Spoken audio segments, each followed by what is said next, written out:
I am utilizing the Bid Integrations plugin to establish a connection between these two platforms. Let's go to Bid Integration Dashboard. Create Integrations. Select Academy LMS. Choose a form. User completes a lesson. Choose Lesson.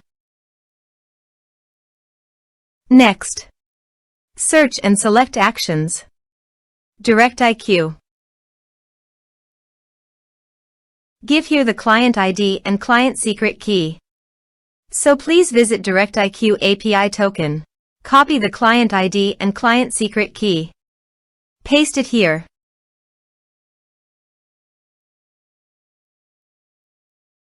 Authorize it. Authorization is successfully done. Now click on Next. Select a list. Map the respective fields.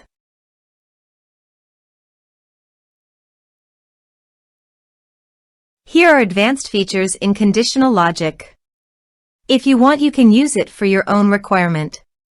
Click on Next. Finish and save it.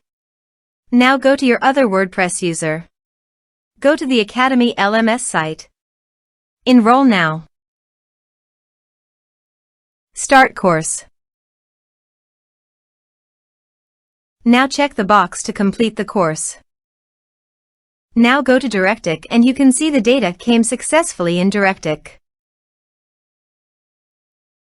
Thanks for watching.